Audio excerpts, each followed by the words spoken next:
और आइए अब शुरुआत करते हैं। एक तरफ तो बांग्लादेश के हालात बुरे दौर से गुजर रहे हैं और वहीं दूसरी तरफ बांग्लादेश की अंतरिम यूनुस सरकार ने भारत राजनयिक का संदेश भेजकर शेख हसीना की वापसी की मांग की है। ऐसे में क्या है इसके मायने और कितना पड़ेगा दोनों देशों के आपसी संबंधों पर इसका असर, आइए जानते हैं।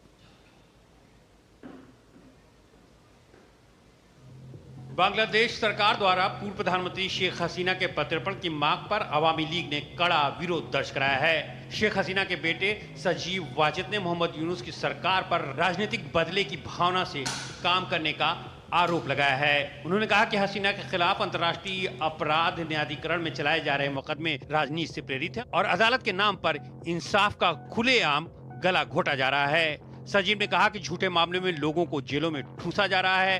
राजनीतिक हत्याएं, लूटपाट और आगजनी जैसी घटनाएं बेरोक टोक जारी हैं। यूनुस सरकार इन्हें रोकने के बजाय आग में घी डालने का काम कर रही है। वाजिद ने आईसीटी ट्रिब्यूनल के मुख्य अभियोजक पर शेख हसीना के खिलाफ जानबूझकर दुष्प्रचार अभियान चलाने का भी आरोप लगाया। वाजिद ने कहा कि पहले अफवाह फैलाई गई कि इंटरपोल ने शेख हसीना के खिलाफ रेड कॉर्नर नोटिस जारी किया है, लेकिन जब मीडिया ने इस दावे की हवा निकाल दी तो बयान बदल दिया गया। इस बीच न्यायाधिकरण ने ढाका से एक सांसद सैफुल इस्लाम समेत 4 पुलिस अधिकारियों के खिलाफ गिरफ्तारी वारंट जारी किया है। वहीं एक अन्य अदालत ने भारत के खिलाफ आतंकी गतिविधियों में शामिल एक आरोपी को राहत देते हुए आजाद कर दिया है। 17 साल से जेल में बंद बीएनपी नेता और पूर्व मंत्री अब्दुल सलाम पिंटू ने आतंकवादी संगठन हरकतुल जिहाद अल इस्लामी की भारत में आतंकवादी हमला करने में मदद की थी। इसके अलावा उसे 2004 में बांग्लादेश की तत्कालीन प्रधानमंत्री शेख हसीना पर ग्रेनेड हमले की साजिश रचने के लिए मौत की सजा सुनाई गई थी। उधर अमेरिका ने भी हमलों को लेकर चिंता जताई है। अमेरिकी राष्ट्रीय सुरक्षा सलाहकार जैक सेल्विन ने बांग्लादेश में मानवाधिकारों के मुद्दे पर यूनुस के सामने अपनी चिंता जाहिर की। यूनुस ने सभी धर्मों के लोगों के मानवाधिकारों की रक्षा का वादा किया। हालांकि ये पहली बार नहीं है जब उन्होंने दुनिया को ऐसा भरोसा दिया है, लेकिन जमीन पर उनकी बातों का असर नहीं दिखाई दे रहा है। सत्ता बदलने के बाद से शेख हसीना की पार्टी अवामी लीग के नेताओं और धार्मिक अल्पसंख्यकों के खिलाफ लगातार हिंसा देखी जा रही है। बांग्लादेश में अल्पसंख्यकों पर बढ़ते हमले को लेकर भारत और अमेरिका समेत कई देश चिंता जाहिर कर चुके हैं। तो इस तरह की तमाम खबरें लगातार निकलकर सामने आ रही हैं, लेकिन बांग्लादेश में जो हालात हैं वो भी किसी से छुपे नहीं हैं। आइए इसी पर चर्चा भी करते हैं। हमारे साथ प्रोफेसर अंशु जोशी हमारे साथ जुड़ रही हैं, जो कि school of international studies JNU से है। बहुत स्वागत आपका। और उसी के साथ मेरा सबसे पहला सवाल आपसे है कि जिस तरह से अभी जो स्थितियां देखने को मिल रही हैं साफ तौर पर, ऐसे में भारत के पास क्या विकल्प है? क्योंकि खबरें लगातार इस तरह की आ रही हैं, तो अभी क्या स्थिति है और क्या आने वाले समय में इसमें हमें देखने को मिल सकता है? चंद्रशेखर जी, बहुत ही संवेदनशील अभी स्थिति है जो हम देख सकते हैं। आज आधिकारिक तौर पर भारत के विदेश मंत्रालय से इस बात को माना गया है कि जो अंतरिम सरकार है बांग्लादेश की, उसने शेख हसीना के प्रत्यर्पण की मांग की है। और ये जो प्रत्यर्पण की मांग है, ये जो 2013 की भारत के साथ प्रत्यर्पण संधि है उस पर आधारित है। लेकिन मैं आपको बता दूं कि 2018 में इसमें संशोधन भी किए गए थे।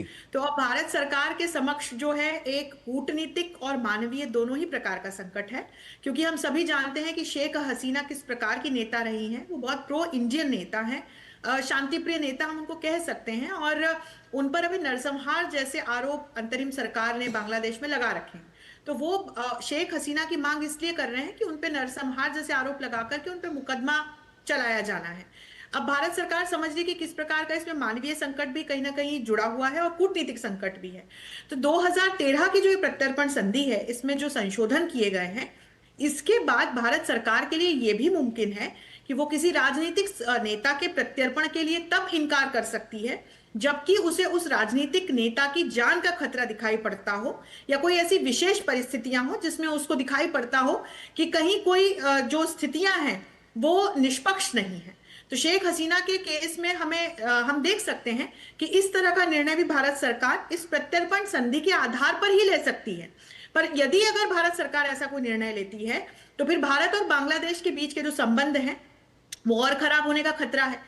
तो एक, जैसा कि मैंने कहा, बहुत संवेदनशील स्थिति है जिसमें अपने कूटनीतिक हितों को ध्यान में रखते हुए, दोनों देशों के जो बायलैटरल संबंध है उनको ध्यान में रखते हुए, लेकिन शेख हसीना की जो मानवीय सुरक्षा है, क्योंकि उनकी सुरक्षा रहे इसीलिए वे यहाँ पर अभी भारत में अगस्त के बाद से रह रही हैं, भारत सरकार कोई ना कोई निर्णय ले सकती है। और मुझे लगता है कि किसी तीसरे देश से कोई इस प्रकार की सहायता भी मांगी जा सकती है जहां शेख हसीना को सुरक्षित रखा जा सके। तो अभी देखना होगा कि किस तरह से आगे ये परिस्थितियां मोड़ लेती हैं। जी, तो ऐसे में अब नीतिगत और रणनीतियां किस ओर इशारा कर रही हैं जिस पर साफ तौर पर आने वाले समय में एक बेहतर भविष्य देखा जा सकता है? बांग्लादेश में हम सभी देख रहे हैं कि अभी जो स्थितियां हैं वो किसी भी तरह से हम प्रजातांत्रिक तो नहीं कह सकते हैं। और हम देख रहे हैं कि वहां पर जो माइनॉरिटी कम्युनिटी है, जिसमें हिंदू समुदाय भी शामिल है, उनके विरोध में किस प्रकार से स्थितियां बनी हुई हैं। और एक बहुत ही वहां पर भी एक बड़ा राजनीतिक और मानवीय संकट हम देख रहे हैं। ऐसी स्थिति में यदि भारत सरकार शेख हसीना का प्रत्यर्पण करती है तो कहीं ना कहीं फिर ये शेख हसीना जैसे नेता और भारत के साथ जिस प्रकार से उनका रुख रहा है उसको देखते हुए और प्रजातांत्रिक मूल्यों को देखते हुए भी एक संकट की स्थिति होगी। लेकिन जैसे कि मैंने कहा, यदि भारत सरकार इससे मना करती है, जो कि भारत सरकार के पास आधिकारिक तौर पर यह निर्णय सुरक्षित है इस प्रत्यर्पण संधि के अनुसार ही, तो फिर ऐसे में दोनों देशों के बीच के संबंध और खराब होने का कहीं ना कहीं हमें खतरा दिखाई पड़ता है। तो मुझे लगता है बहुत संतुलित निर्णय लिया जाएगा। और जिस तरह की परिपक्व हमारा विदेश मंत्रालय है, हमारी भारत सरकार है, तो मुझे लगता है कि कल तक हमको थोड़ा इंतजार करना चाहिए, तो समझ में आएगा। जैसा कि मैंने कहा कि कूटनीतिक और मानवीय संतुलन बनाते हुए, और साथ ही इसमें न्यायिक पक्ष भी जोड़ दूं, क्योंकि एक संधि है जिसके तहत प्रत्यर्पण की मांग की जा रही है। तो ये तीनों ही बिंदुओं पर संतुलन बनाते हुए मुझे लगता है कोई ना कोई निर्णय हमारे सामने आएगा। स्थिरता को अगर हम देखें तो साफ तौर पर बहुत कुछ देखने को मिला है, लेकिन अगर हम और भी इसके पैरामीटर्स को नजर में डालें तो साफ तौर पर देख रहे हैं, क्योंकि इसके अंतर्राष्ट्रीय मायने भी बहुत कुछ कहते हैं। तो क्या इसके अंतर्राष्ट्रीय मायने हैं और किस तरह से आने वाले समय में इसमें एक मजबूती आती हुई नजर आएगी? देखिए, अंतरराष्ट्रीय स्तर पर हम सभी देख रहे हैं कि कुछ एक नेताओं को छोड़कर वैश्विक स्तर के पूरे विश्व ने हाल फिलहाल इस पूरे इतने बड़े संकट पर एक चुप्पी साध रखी है, ये हम सभी देख रहे हैं। लेकिन भारत पड़ोसी देश है, देख रहा है, और भारत की अपनी जो कम्युनिटीज बांग्लादेश में माइनॉरिटीज के रूप में रह रही हैं, तो वहाँ किस प्रकार की स्थितियां बनी हुई हैं, उनकी मानवीय सुरक्षा का किस प्रकार का संकट हम देख पा रहे हैं। तो निश्चित तौर पर स्थितियां बहुत ही चिंताजनक और संवेदनशील है। तो अंतरराष्ट्रीय स्तर पर यदि देखें तो न्यायिक बिंदुओं को ध्यान में रखते हुए ही भारत सरकार फैसला लेगी। और जैसे कि मैंने आपसे कहा कि किसी तीसरे देश से भी इस मामले में सहायता ली जा सकती है, जिसके तहत कि शेख हसीना को किसी तीसरे देश में जहां उनको सुरक्षित एक माहौल मिले रहने का, तो उनको भेजा जा सकता है या वे स्वयं जा सकती हैं। तो इस तरह का भी कोई निर्णय लिया जा सकता है। और मुझे लगता है कि पूरे वैश्विक समुदाय को इस वक्त बांग्लादेश में जिस प्रकार का संकट चल रहा है उसकी ओर दृष्टिपात करना चाहिए और बोलना भी चाहिए, क्योंकि ये जो परिस्थितियां बनी हुई हैं ये मुझे कहीं ना कहीं आगामी पाकिस्तान में जिस तरह की स्थितियां अभी चल रही हैं उस और इशारा करती हुई दिखती हैं।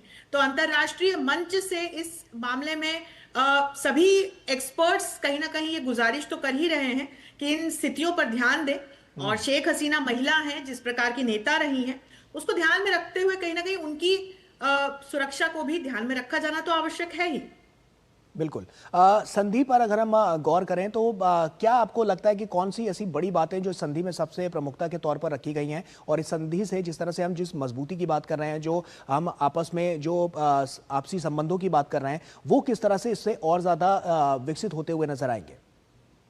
ये प्रत्यर्पण संधि जो है ये 2013 की है। और इसके यदि हम इस प्रत्यर्पण संधि को देखते हैं तो इसके मुताबिक और इसको ध्यान में रखते हुए ही बांग्लादेश की अंतरिम सरकार ने शेख हसीना के प्रत्यर्पण की मांग भारत सरकार से की है। और अभी तक आधिकारिक रूप से इस तरह की कोई मांग नहीं की गई थी, अनौपचारिक रूप से ये सारी बातें हमारे सामने आ रही थी। लेकिन आज सुबह भारत के विदेश मंत्रालय से इस बात की पुष्टि हुई है कि आधिकारिक तौर पर बांग्लादेश सरकार ने शेख हसीना के प्रत्यर्पण की मांग 2013 की प्रत्यर्पण संधि के बेसिस पे की है। लेकिन जैसे मैंने कहा 2018 के हम संशोधन को भी इसमें जोड़ दें, और ये इस संधि का सबसे महत्वपूर्ण बिंदु है कि यदि भारत सरकार को ऐसा लगता है कि जिस राजनीतिक व्यक्ति के प्रत्यर्पण की मांग बांग्लादेश कर रहा है या बांग्लादेश की सरकार कर रही है, उसका कहीं ना कहीं उसके मामले में कोई निष्पक्षता नहीं बरती जा रही, या उस व्यक्ति के द्वारा यदि इस प्रकार की कोई मांग भारत सरकार से की जाती है कि उसकी जान को खतरा है, या इस तरह की कोई बहुत ही एक्सेप्शनल सिचुएशन बनी हुई है, जो हाल फिलहाल हम शेख हसीना के केस में तो देख ही रहे हैं, तो उसको मद्देनजर रखते हुए भारत सरकार प्रत्यर्पण से इनकार कर सकती है। ये संधि का ही एक बहुत प्रमुख बिंदु है, और इसी को ध्यान में रखते हुए हम सभी को लग रहा है कि भारत सरकार एक संतुलन बनाए रखते हुए, कूटनीतिक संतुलन बनाए रखते हुए, कहीं ना कहीं शेख हसीना हमारे पास अगस्त के बाद से रह रही हैं, तो इस बात का ध्यान भी रखेंगी कि उनके सुरक्षा को संकट ना आए, लेकिन इस संधि के हिसाब से तो प्रत्यर्पण किया जाना चाहिए। तो फिर इसका कैसे समाधान हो, तो इसमें फिर किसी तीसरे देश का भी एक लेकिन जो एंगल जुड़ता मौजूदा हुआ स्थिति मुझे बांग्लादेश नजर की है वो भी किसी से छिपी नहीं है, तो ऐसे में वहां पर जो स्थितियां हैं और साफ तौर पर जिस तरह की हमने अभी जो रूपरेखा देखी है, जिस तरह की वहां पर स्थितियां बनी हैं, वो किस ओर इशारा कर रही हैं, और साफ तौर पर इससे कितना बड़ा प्रभाव आने वाले समय में और तमाम निर्णयों पर इसमें देखने को मिलेगा? चंद्रशेखर जी, बीते कई महीनों से हम देख रहे हैं कि कैसे बांग्लादेश में इन परिस्थितियों को जन्म दिया गया। एक तो मैं ये कहूं, क्योंकि जब ये सारे आंदोलन शुरू हुए थे, और छात्र आंदोलनों से ये जो अभी हाल फिलहाल की स्थिति और संकट बना है, यहाँ तक की एक पूरी यात्रा रही है, और ये मुझे बहुत प्रायोजित यात्रा लगती है।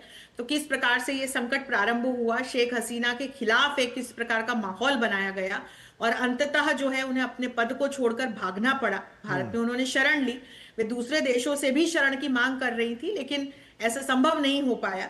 लेकिन बांग्लादेश में हम जिस तरह की स्थितियां देख रहे हैं, वहां ये देखना बड़ा दुखद है कि अभी जो सरकार है वो कहीं ना कहीं चरमपंथियों के हाथ एक दबाव में आते हुए निर्णय ले रही है, और वहां हिंदुओं समेत जो दूसरे भी धर्मों के मतावलंबी रह रहे हैं, जो माइनॉरिटी कम्युनिटी बांग्लादेश में रह रही हैं, बिल्कुल। उनके खिलाफ किस प्रकार का आप व्यवहार देखिए किया ना कि जा रहा है सजाए खुलेआम, मौत वो पाने भी हम वाले सबको दिख रहा आतंकी है। को भी राहत दी गई है, तो कहीं ना कहीं ये भी अपने आप में एक बहुत बड़ा वहां पर जो बिल्कुल। स्थितियां हैं उसको दिखाता है।